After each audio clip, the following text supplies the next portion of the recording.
Sabi ko nga, kung gusto nyong umangat sa pagbablog, huwag nyo munang iisipin yung kikitain ninyo as social media. Ang isipin ninyo, may mapasaya kayong tao. Yung meron kayong tao na napapangiti sa mga vlog ninyo. Yung muna ang sinabi ko sa kanila. Kung gusto nyong tumagal sa larangan ng pagiging vlogger, ano man yung anong yan, huwag nyo na munang iisipin yung kikitain. Ang isipin nyo, yung may mapasaya kayo, meron kayo mapangiti, yung mga ganong tipo. At dapat sanay kayo sa sinasabi ng mga follower na negative ang sinasabi o positive. I-approach nyo lang yan. I-approach nyo lang yan. Kung ano man ang himok ng mga ibang follower dyan. Yan ang sinasabi ko sa mga kabataan nung isang araw na nandito sa bahay. Na i-approach. Tandaan natin, hindi tayo artista. Vlogger lang tayo.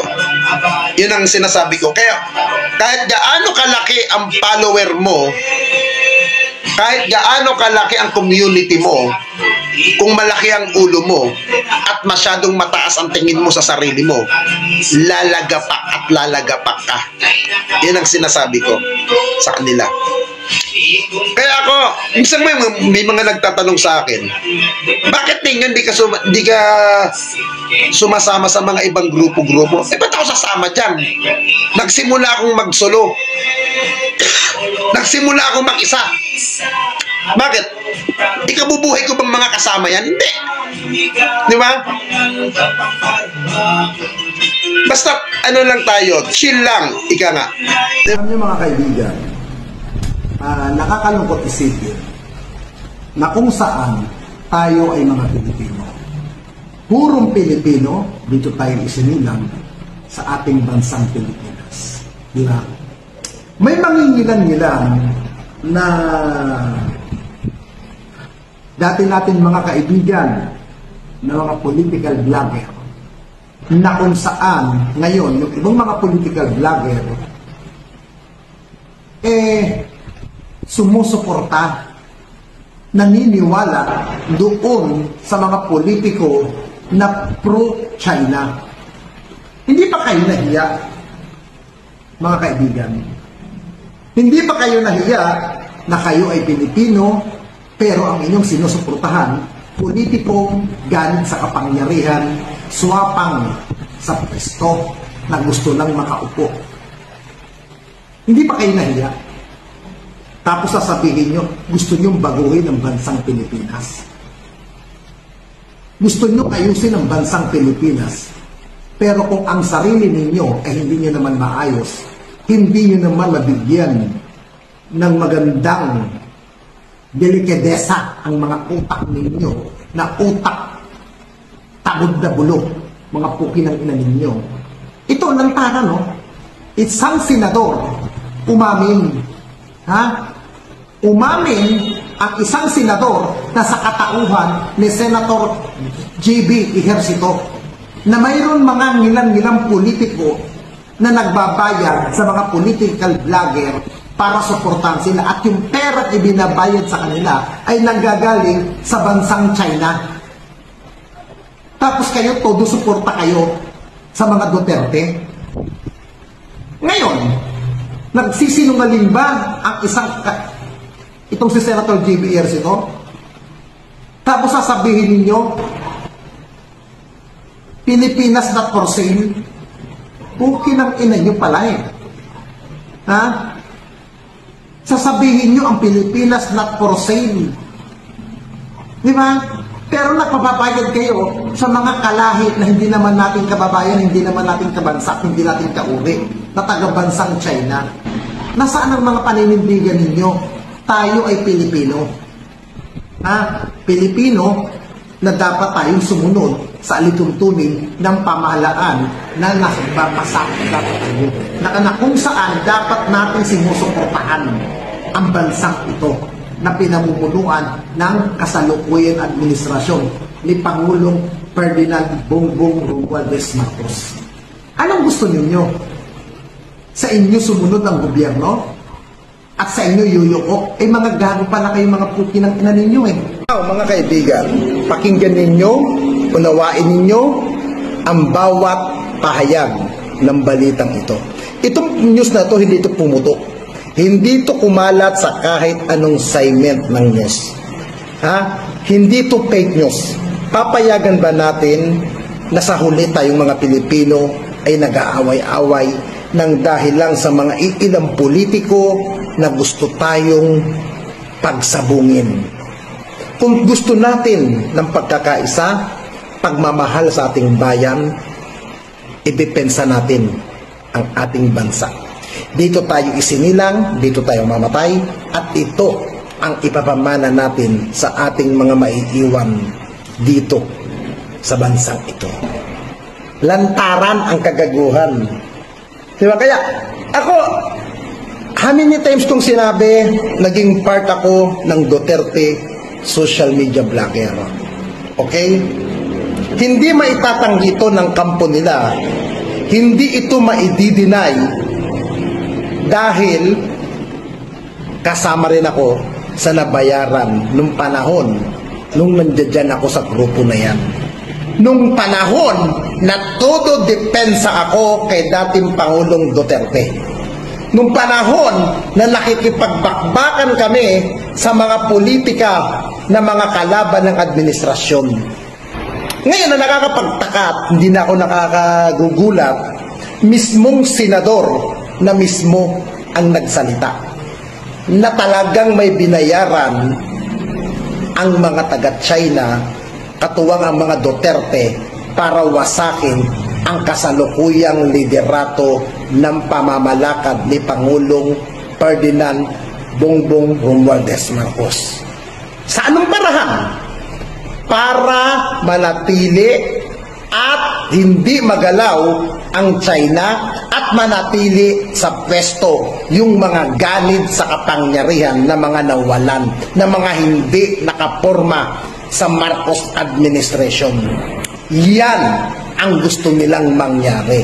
Ang mawasak, ang masira, di ba? At kapalit ng kunting halaga ng barya ay para wasakin gamit ang mga tangat bobo ng mga ibang political blogger. Nakikita niyo, di nyo naman ka nagugulat, di ba? Kita nyo na lang, araw ng mahal na araw, araw mismo ng pagpipika, araw ng Holy Week, walang paltos ang mga depender ni dating Pangulong Duterte kung bumakbak sa administrasyon na to.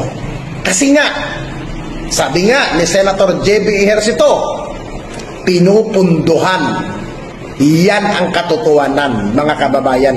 Huwag tayong papayag, huwag kayong padadala sa mga puki ng inang yan kung ayaw natin magkalitsi-litsi tayo. Kung ayaw natin maging ang bansa natin ay maging probinsya ng China.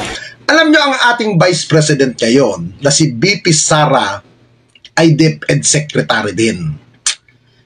Umalis po si Pangulong Bongbong Marcos para makipagdialogo, makipag-usap sa mga negosyante sa ibayong dagat. Di po ba? Ngayon, nung umalis po siya, mula na naging Pangulo, itong si Pangulong Bongbong Marcos, buo ang tiwala niyang binibigay, buong tiwala niyang pinagkakatiwalaan itong Vice President na si BP Sara. Sa paraan, siya paparati ang nilalagay bilang caretaker or OIC ng ating bansa. Di ba? Siya ang nilalagay bilang caretaker OIC. Pero nung mga past, okay ang ginagawa niya doon. Pero ngayon, itong ginawa niyang paglutang sa rally na kung saan may panawagan ng resign Marcos, di ba? Ang panawagan ng rally niya sa Loton, panawagan nila mag-resign na si Bongbong Marcos, di ba? At ang ipalit daw ay itong si BP Sara. Magugulat tayo, biglang lulutang ang ali doon.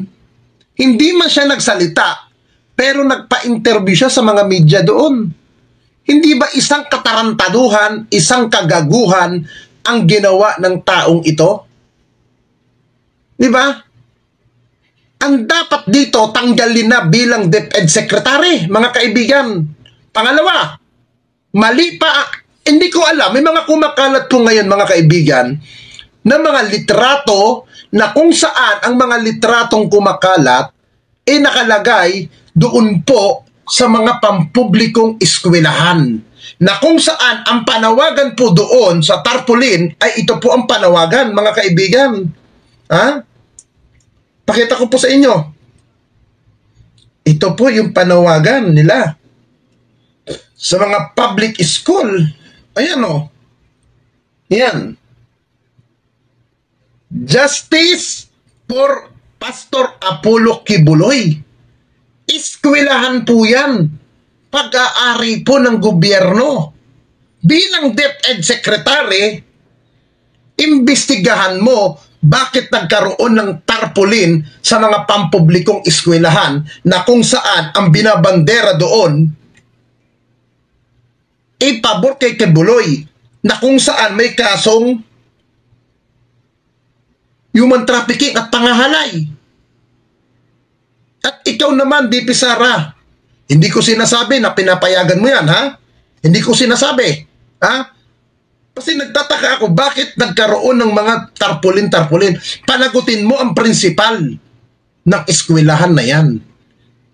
Ang nandoon, mga kabataan na walang kaalam-alam sa usaping politika, walang puwang, walang kaisipan sa nangyayari sa politika. Bakit nyo hinahayaan na magkalat ang mga tarpaulin na to? Hindi kaya gawa to ng mga tao ring kalaban mo na nagpapakalat ng ano ron? Nagtatanong lamang ako, madam.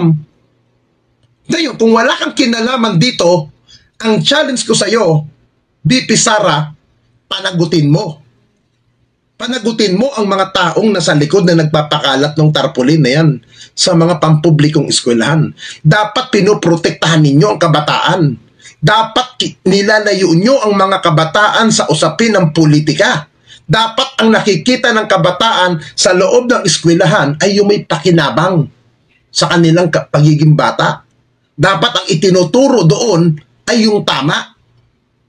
Sabihin na natin, hindi pa verdict at hindi pa nahatulan si Kibuloy, pero may accusation. At ang pangit dito, isa kang vice president, kalantaran ang pagsuporta mo sa isang taong inakusahan ng ganitong crime. Di ba?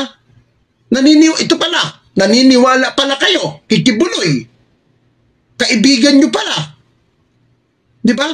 Sinusuportahan nyo. At sinasabi nyo, matinong tao, mabait.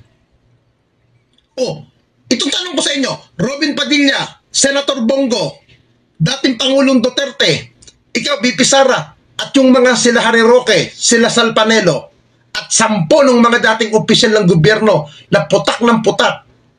Ha? Ito ang challenge ko sa inyo. Bakit hindi kayo umanib sa reliyon ni Kibuloy? Ha?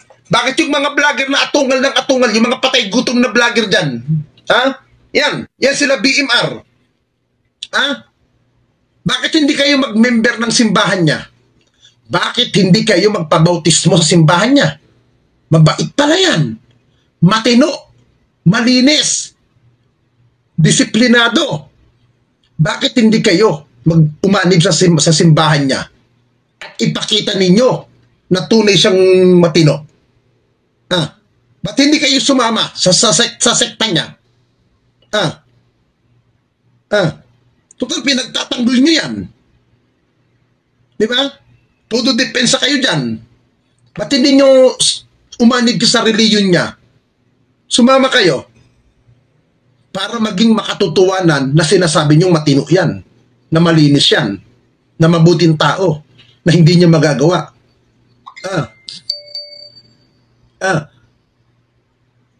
Ipakita ninyo na kayo ay member. Umanib kayo sa samahan na yan. Matino pala yan eh. Pero hindi yan ang issue dito eh. Alam mo, BP Sara, dapat alam mo ang lugar mo.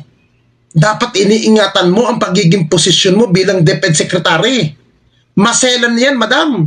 Kasi hindi malayo, nagnagawa mo na, ginawa mo nang sumama sa rally ng mga anti-government, anti-Marcos, na kung saan may panawagan ng pagbibitiw niya, lulutang ka? Dapat niya pa bang pagkatiwalaan ng administrasyon na to? Dapat niya pa bang bigyan ng pagkakataon ng pagtitiwala? For me, hindi na. Diba? Kasi, alam mo ang panawagan dyan, patalsikin si Marcos, pagbitiwin si Marcos, tapos lulutang ka? Ang pangit yan, madam. Nasaan ang loyalty mo? Tandaan mo, madam, hindi ka Vice President ni Kibuloy. Vice President ka ng sambayanang Pilipino. Inilagay ka dyan para protektahan kami, kaming nakakarami, kaming mga Pilipino, para maging ligtas kami. Diyan ka namin iniluklok. Hindi ka niluklok dyan para maging ni Kibuloy. Kung meron kang personal na kay Kibuloy, i-personal mo sa kanya yan, pero ilayo mo ang pagiging Vice President mo. Iba ang trabaho mo, madam. Ngayon, kung nagawa mo sa kanya kay BBM yan na sumama ka sa mga anti-rally laban sa kanya, paano pa kaya katiyakan namin sa inyo, madam? Baka mamaya sa susunod may rally na naman na wala ang Pangulo. Tapos ikaw na naman ang OIC. Di ginawa niyo yan. Anong katiyakan pa namin, madam? Dapat sa'yo mag-resign ka na dyan. Delikadesa, madam. Total, sinasabi mo dati, hindi ka kapit toko. Diba? Hindi mo pangarap ang maging Pangulo, hindi mo pangarap ang kinalalagyan mo ngayon. Ngayon mo ipakita na hindi ka kapit toko. Bitawan mo ang DepEd. Pabayaan mo ang ibang mga tao na mas may kakayahan mamuno sa DepEd. Huwag mong hantayin, madam. Hantayin ko sa signal ng Pangulo. Huwag ganun. Hantayin. Ikaw na ang magkusa kung may delikadesa ka. Ipakita mo na may delikadesa ka. Hindi yung gagamitin nyo pa ang tanggapan ng DepEd. Diba? Nakakahiya. Sana may mag-file sana sa'yo ng impeachment sa Kongreso. Itong mga DDS vlogger, anong magagawa nito? Hindi naman itong mga DDS. Ito sila Judea, sila BMR, sila Bisdak. Pukin ng ina ninyo, hoy. Tapos na ang DDS vlogger nung panahon ni dating Pangulong Duterte. At ako, naging party ako dyan. Naging part ako ng kabuuhan ng DDS. Kayo, inaako yung DDS kayo, defender. Tang ina ninyo. Naihibang na ba kayo?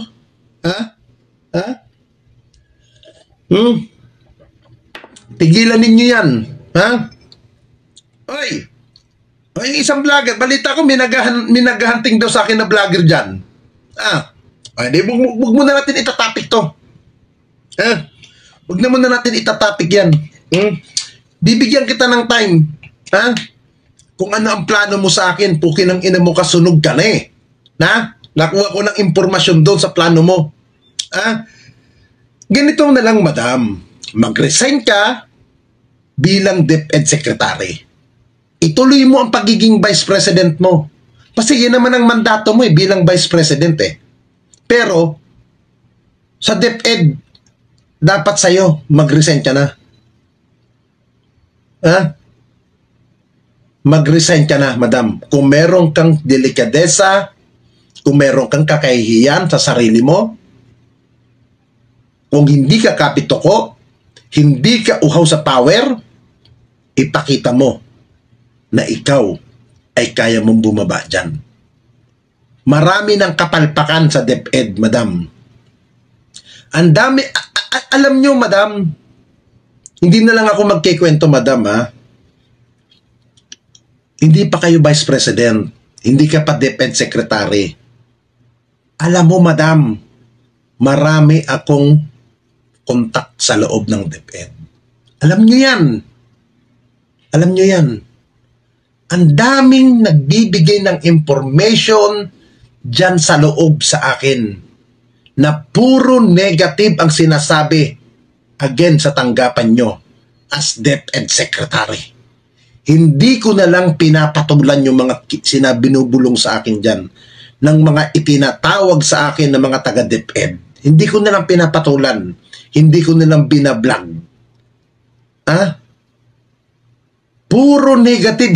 Hindi ako makapaniwala na ganyan ngayon ang status dyan sa loob ng tanggapan nyo, madam. Alam nyo yan, madam. Alam ni Undersecretary Densing na marami akong kontak sa loob ng DepEd.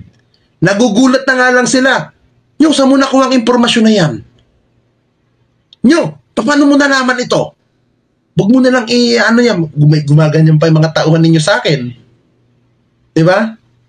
Kaya, madam, kung ang kunting problema sa loob ng tanggapan nyo hindi nyo maayos, papaano nyo pa kaya maayos ang buong problema sa buong Pilipinas as DepEd Secretary? Ang kasagutan lang dyan, simple lang, madam. Step down as DepEd Secretary. Yun ang the best. Yun ang the best. Ang bumaba ka sa pwesto mo bilang DepEd Secretary.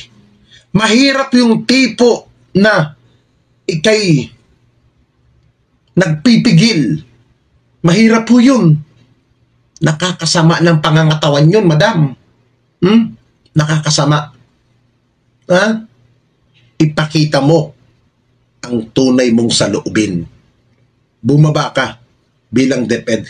Gayahin mo si dating BP Leni Robredo. Dati inaaway ko yan. Dati ko ng mga pinagpuputa ko dyan sa ali. Pero bilib ako kay Leni Robredo nung panahon ng Vice President niya. Bakit? Ngayon ko napagmatya, ngayon ko napag-itanto sa sarili ko, sa lahat ng rally labang kay Digong ng mga Liberal Party ng mga makakaliwa noon, hindi lumulutang si Leni Robredo sa mga panawagan. Hindi siya sumasama sa panawagan ng rally ng Resign Duterte. Hindi ginawa ni Leni Robredo. Pero ikaw, Vice President, DepEd Secretary, caretaker ng bansang ito, UIC ng Malacanang, nagawa mong lumutang. Isang kalapastanganan yan, madam. Isang pagtatraidor yan sa nagbigay sa iyo ng pagtitiwala para maging caretaker dyan. Di ba? Isang lapastangan ang ginawa ninyo, madam. Kung sino man ang nasa likod mo na pumunta ka doon, gago ang taong nag-utos sa inyo ng plano na yan. Na anong akala ninyo? Lulusob na ang mga yan? Magagawa nilang lumusob? Alam naman natin nung mga oras na yun may nakaantabay ng mga tangke. Na pag umalis kayo ng loton at tumula kayo ron, bubumbahin din naman ng mga tao na yan. Kaya hindi nyo rin nagawa. Kasi yung mga inaasahan yung mga personalidad na iba ay lulutang doon na hindi lumutang. Hindi lumutang. Kunwari pa si dating Pangulong Duterte, sasabihin niya sa dulo, huwag kayong tatapak ng Malacanang. Huwag kayong aatake doon. Huwag kayong lulusob. Ano yan? Drama? Nasira ba yung diskarte ninyo? Nasira ba? Hoy! Tandaan ninyo. Government, nasa gobyerno, political vlogger tayo. Alam mo, Madam BP Sara, ikaw hindi ka naman kahapon naging politiko eh. Kahit ikaw, kahit nung panahon ni dating Pangulong Duterte, may tao sa loob ng grupo ninyo. Di ba? Ang mga kalaban, may tao, may mata sa loob ng Duterte camp nung panahon na yon. Sa tingin nyo, sa panahon ni Marcos ngayon, wala rin siyang tinanim na tao dyan sa looban ninyo? Wala rin nakatanim dyan? Kayo may tanim kayo sa loob ng Marcos administration na malapit din sa Marcos administration ngayon. Sa tingin nyo, walang mata ang administrasyon sa bawat galaw ninyo? Hindi kayo nagtitiktikan? Huwag kayong tatanga-tanga. Ha? Para sa akin, madam, mag-resign ka na lang. Kung meron kang delikadesa. Saka yung, isa pa, madam, tigilan mo yung style mo, yung pa-video, medyo message. Kabulshitan. Hindi sa'yo bagay yung ganyan, madam, promise. Hindi ganyan ang pagkakakilala namin. Minsan nga sinasabi ni Senator Bongo, iba ang ugali mo. Matapang ka palaban. Ba't hindi nyo magawa? Total, nagsasalita ka na rin naman. Na ipabor-pabor kay Kibuloy. Mag-resign ka na. Hindi mo na nagagampanan ang pagiging mo, madam. Promise. Mag-resign ka na. Magsama-sama kayo nung mga tauhan yung talunan na kandidato nyo noong 2022. Hindi ka na bagay dyan. At yung sinasabi nyong unity team, putang ina, salita na lang yan. Hindi na buo talaga ang unity, madam. Sa pinakita mong asta ng paglutang mo doon sa rally ng mga anti-Marcos at yung nangyayari ngayon sa mga eskwelahan na may mga tarpaulin na nagkakalatan, ano pa ang pwede mong magawa? Magagamit nyo lang ang DepEd sa inyong personal na agenda laban sa gobyerno. Sana, madam, huwag nyong gamitin ang DepEd. Kasi ang DepEd, napakaselan. Napakaselan yan. Puro kabataan ang nyo dyan, mabubulag dyan. Huwag nyong gamitin ang pagiging DepEd Secretary para linlangin ang kabataan na magpapalagay pa na nagkakalatan ng mga tarpaulin. Kung wala ka pong kinalaman dyan sa pagpapakalat ng tarpaulin na yan, at wala kang binibigyan na pahintulot dyan, ang challenge ko sa iyo, madam, panagutin mo ang eskwelahan na principal. Pagpaliwanagin mo bakit nagkaroon ng tarpaulin dyan, sino nagbigay ng pahintulot. Pero kung hindi mo magagawa na panagutin yan, hindi malayong isipin ng isang pangkaraniwan na tao, hindi gagawa ang eskwelahan kung walang basbas sa taas. Sino ba ang taas?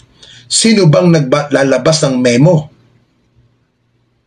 sa mga principal, sa mga superintendent, sa mga district supervisor? Saan ba nanggagaling yan, madam? Kung wala kang kinalaman dyan, na pinayag, na pagpapayag na magkaroon ng mga ganyan, panagutin mo. Yun ang pinaka-the best, Madam BP Sara, para maiwasan na pagdudahan na ikaw na ang nasa likod niyan. Kung wala kang kinalaman dyan, panagutin mo, pagpaliwanagin mo, at kasuhan mo. Yun ang gawin mo, madam. Yun ang gawin mo.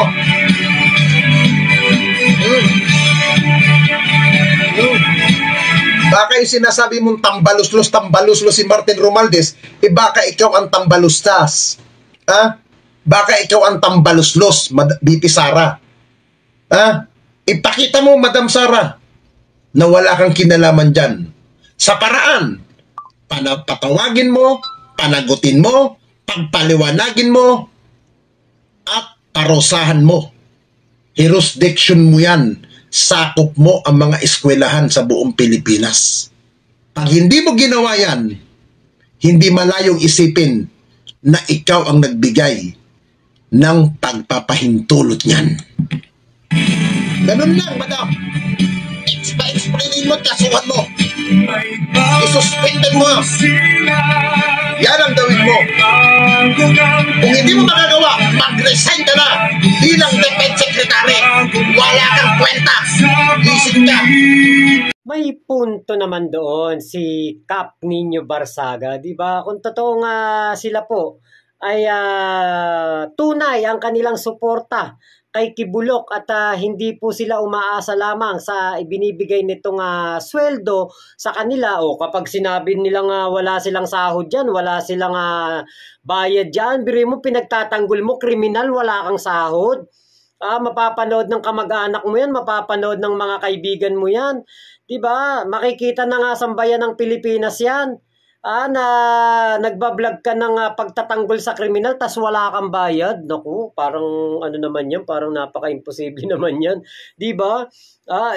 Dadayo pa kayo Davao City para lamang gawin niyang pagtatanggol sa kriminal na si Kibulok, na manyakol, na rapist ng 12 anyos. Biruin mo yon.